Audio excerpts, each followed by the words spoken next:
Well, folks, let me ask you something. You ever thought about taking a trip back to the golden age of gunmaking? I definitely have, but don't worry, I'm not here to ramble like your grandpa about the good old days. Nope. Today we're diving straight into World War II firearms. Icons of craftsmanship, character, and downright coolness. So grab a cup of joe, kick back, and get ready for a history-packed ride through the legendary guns that defined an era. Trust me, you don't want to miss this one. Alrighty, let me tell you, the M1917 Revolver ain't just some run-of-the-mill revolver, no sir. This thing's a piece of American history. We're talking about a chunk of steel that's been through it all. World War I, World War II, and even Vietnam. It's been going around longer than a good old country song, and it's still going strong. Now let's talk about how this beauty feels in your hand. This gun's got some weight to it, like it's been lifting weights in the gym for a century. You grip it, and it lets you know right away, I mean business. It's like holding a small metal brick. The grip's a little on the slim side, but it fits in my hand just fine. The trigger pull? Smooth, sure, but don't be fooled.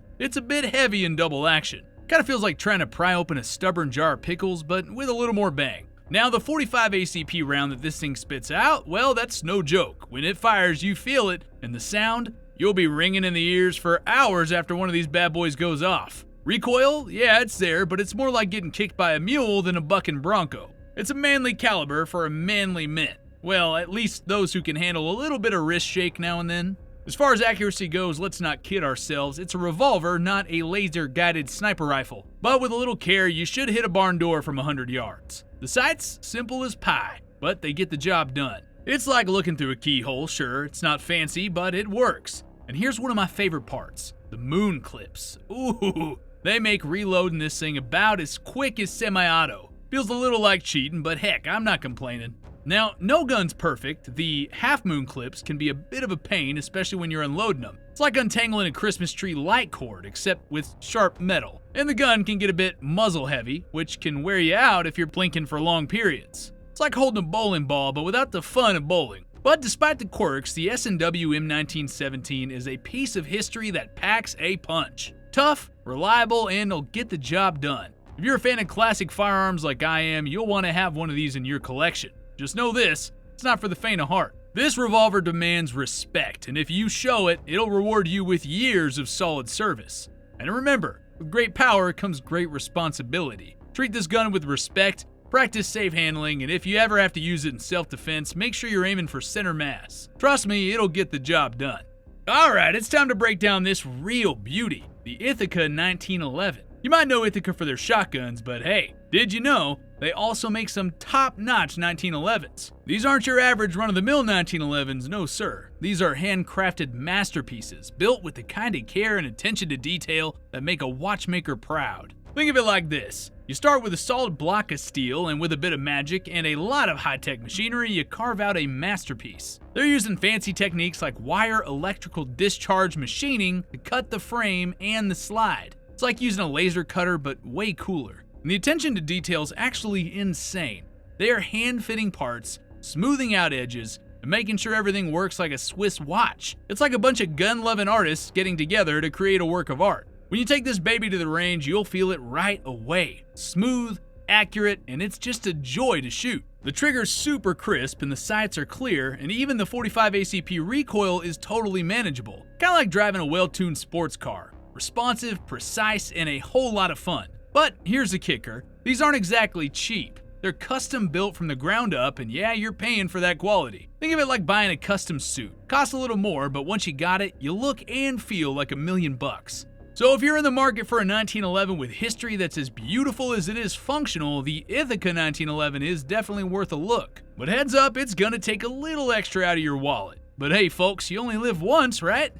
Next up is the Erfurt Luger P-38. Firearm that's not just a gun, it's a living piece of history. Owning one of these is like holding a time capsule in your hands. Tangible connection to an era of trench coats, fedoras, and world wars. This thing ain't just a sidearm, it's a legend that's seen battlefields, high-stake espionage, and even found its way into pop culture lore. The Luger P-38 was the standard-issue sidearm of the German military from World War I through much of World War II. Manufactured by Erfurt, a prominent German state armory, this pistol wasn't just designed for war, it was engineered to be a masterpiece. Its distinct toggle lock action and sleek, almost futuristic design were revolutionary at the time, making it one of the most recognizable firearms in the world. Let's not get ahead of ourselves here. The moment you unbox this German beauty, it is love at first sight. The lines, the curves, the cold steel. This gun ain't just a tool, it is pure art. Picking it up, you can almost hear the whispers of history, the crack of the artillery, the grit of trench warfare,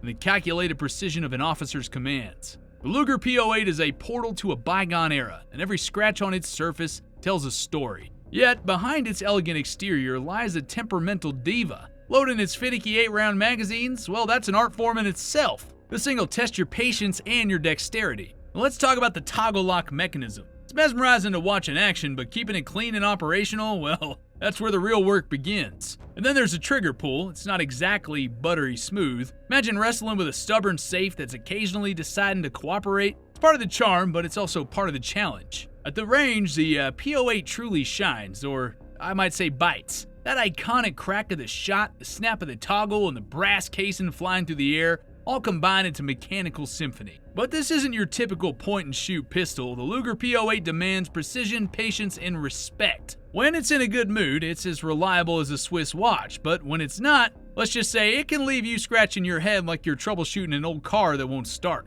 What makes the Erfurt Luger even more special is its historical significance. Many of these pistols bear proof marks that tie them to specific units or regiments, making each one unique. Some Lugers even made their way into civilian hands, becoming a symbol of prestige and luxury. And in the post-war years, captured Lugers were often brought back as war trophies by Allied soldiers, cementing their place in military lore. But here's a catch. The P-08 is not for the faint of heart. It's a gun that demands commitment, not just as a shooter, but as a caretaker. Maintaining its complex mechanisms and keeping it running smoothly requires dedication. If you're impulsive or impatient, this is not the gun for you. But for those who do embrace its quirks, the Luger P-08 offers an experience like no other. A mix of nostalgia, artistry, and adrenaline. So if you're ready for a love-hate relationship with history, the Erfurt Luger P-08 might just be your perfect match. Just remember, it's not about taming this diva, it's about learning to appreciate it for what it is, quirks and all. With a little patience and some respect, this pistol will reward you with a connection to the past that no modern firearm can ever replicate.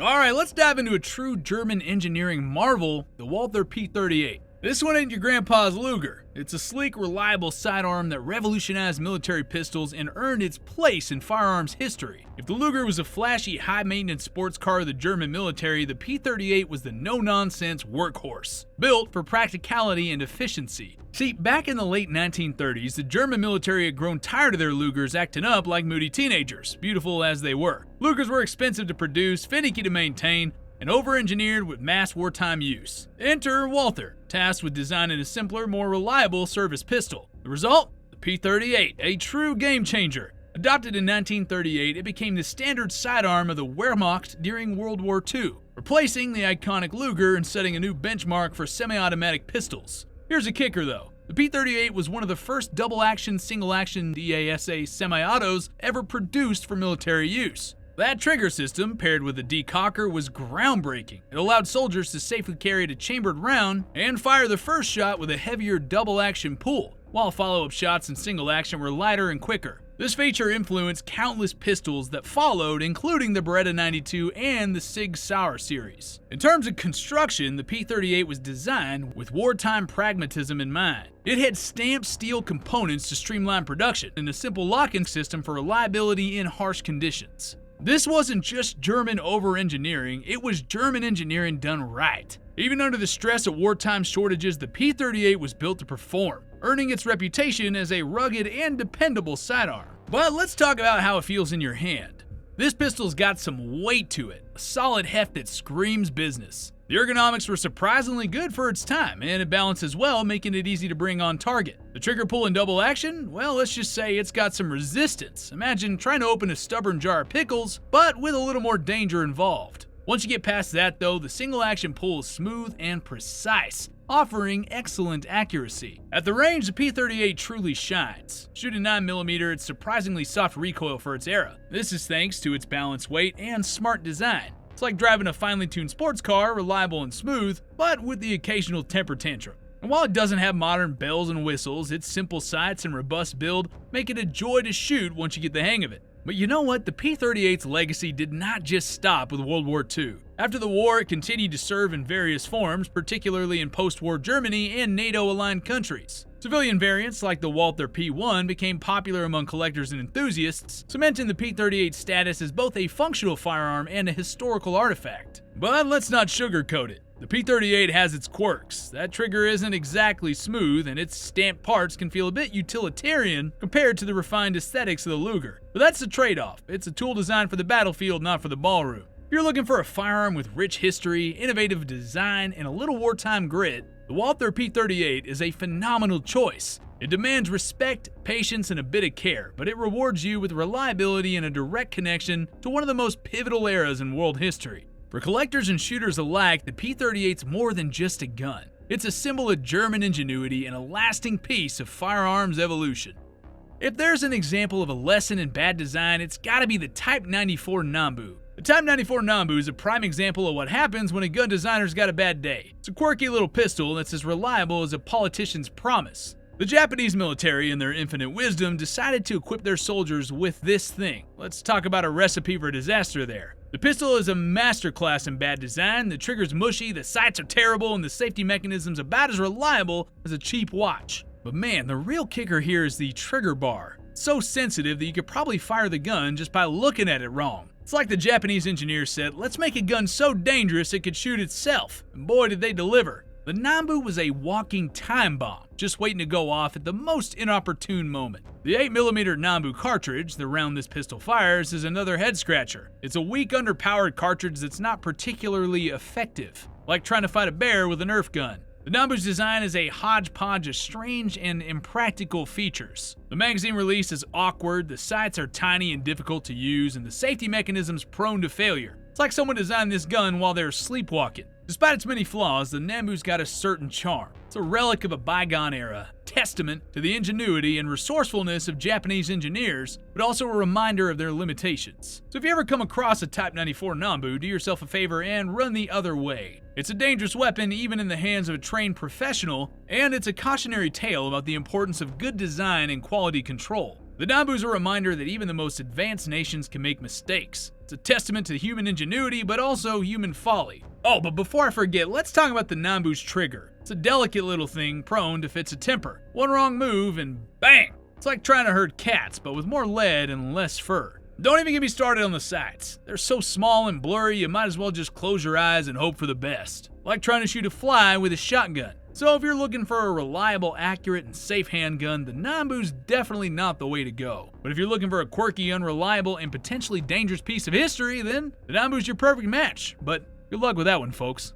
Alright, let's shed a little bit of light on the Nagant M1895. Well, let me tell you, this is a real piece of history. A quirky little revolver that's as reliable as a Russian winter. Now, finding ammo for this old warhorse can be a bit of a challenge, because factory ammo is expensive and surplus can be hard to come by. But fear not, for I have the solution: reloading. Reloading Nagant ammo is a bit like trying to solve a Rubik's Cube. You gotta figure out the right components, the right load data, and the right tools. But once you crack the code, it is a rewarding experience. The first step is finding the right brass. Once fired brass is a good option, but you can also use new brass if you're feeling fancy. Next, you need to find the right bullets. I recommend using a .308 diameter bullet as it's good fit for the Nagant's bore. And then the powder. Now this is where it all gets a bit tricky. The Nagant's a low pressure revolver, so you need a slow burning powder. I recommend using something like Trail Boss or Unique. Just be careful not to overload the cases or you could end up with a nasty surprise. Once you got your components, it's time to start loading. This can be a bit fiddly, but it's worth the effort. You'll need to size the cases, seat the bullets, and crimp the cases, a bit like assembling a tiny bomb. But don't worry, it's perfectly safe as long as you follow the proper procedures. Once you got your reloaded ammo, it's time to hit the range. The Nagant's a fun gun to shoot, but it's not the most accurate revolver in the world. Got a long, heavy trigger pull and the sights are a bit crude, but it's got a certain charm and it's a great conversation starter. So if you're looking for a unique and challenging reloading project, the Nagant M1895 is a great choice. Just remember to be patient, be careful, and have fun.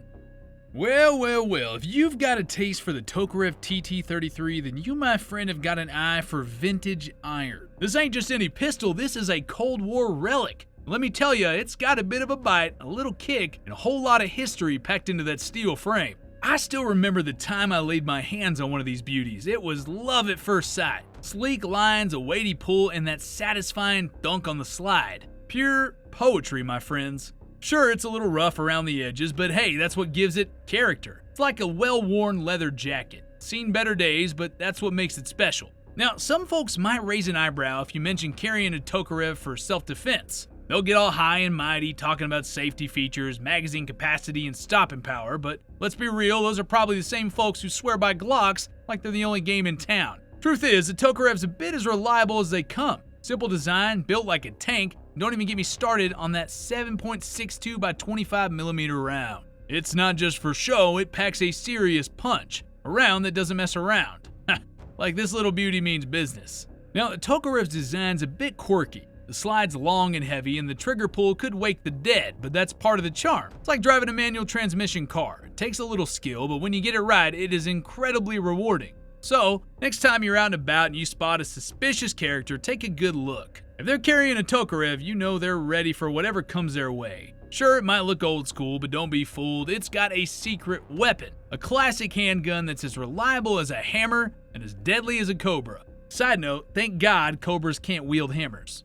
Alright folks, let's talk about a real blast from the past, the Webley MK IV 38. This classic revolver is as British as a cup of tea and a crumpet. It is a piece of history, a relic from a bygone era, and it's still got that charm that makes you go, now that is a gun. The first time I laid eyes on a Webley, I was smitten. The sleek lines, that solid no-nonsense build, and that unique break-open action, it's like something out of a steampunk dream, perfectly blending form and function into a mechanical masterpiece.